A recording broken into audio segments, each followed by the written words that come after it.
Have you ever read a story in the Bible that felt like it could be a Hollywood movie? A story packed with betrayal, shocking injustice, and deep heartbreak, but also with incredible redemption. At the very center of one of the greatest stories ever told is a young man named Joseph with dreams far bigger than the world he lived in.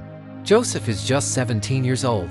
He's bright, he's honest, maybe a little innocent, and he has a special gift. He can not only have powerful dreams but also understand what they mean. But sometimes, your greatest gift is what makes you stand out, and standing out can make you a target. His older brothers watch him with cold, jealous eyes. Their resentment grows like a wildfire, just waiting for a spark. Then one day, Joseph tells them, "I had another dream. We were all in the field, and my bundle of grain stood up straight and all of your bundles bowed down to mine." That was it. That was the spark that ignited years of bitterness. Later, they ambush him alone in the wilderness. They rip the special coat his father gave him right off his back.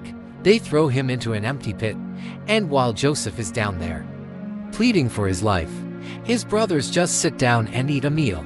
A caravan of traders appears on the horizon.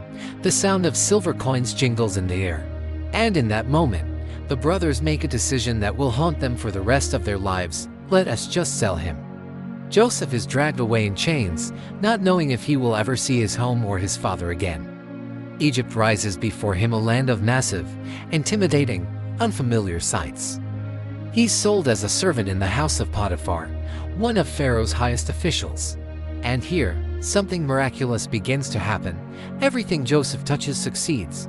He is faithful, diligent, and completely trustworthy. Potiphar puts him in charge of his entire household.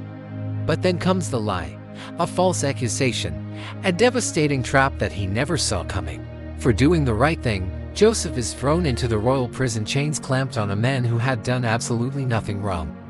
But even in the darkness of that prison, Joseph doesn't break.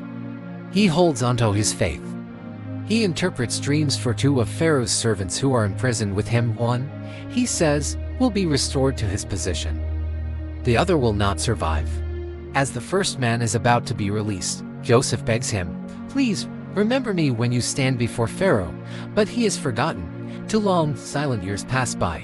Then, suddenly Pharaoh himself has a disturbing dream that none of his wise men can explain. That's when the cupbearer finally remembers, "Your Majesty, I know someone." Joseph is rushed from the dungeon, shaved, washed, and brought before the most powerful man in the world. And standing before the throne, Joseph says something astonishing, "It is not in me. I cannot interpret dreams, but God can." He then explains the dream of 7 years of incredible harvest followed by 7 years of devastating famine. Pharaoh rises from his throne and declares to his court, "Can we find anyone wiser than this man, in whom is the Spirit of God? You shall be ruler over all of Egypt." And just like that, the dreamer becomes a leader, the slave becomes a savior, the famine spreads across all the surrounding nations, just as Joseph foretold. Starvation drives Joseph's own brothers on a long journey to Egypt.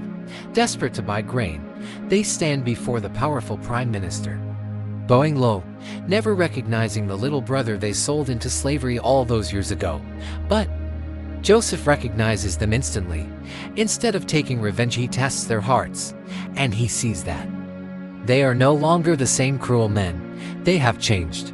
Finally, he can't hold it in any longer. His voice breaks as he tells them, "I am Joseph, your brother, the one you sold into Egypt." Terror fills the room.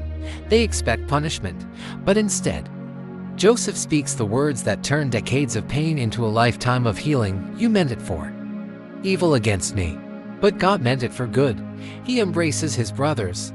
The family is restored, the brokenness is healed, and God's incredible plan continues.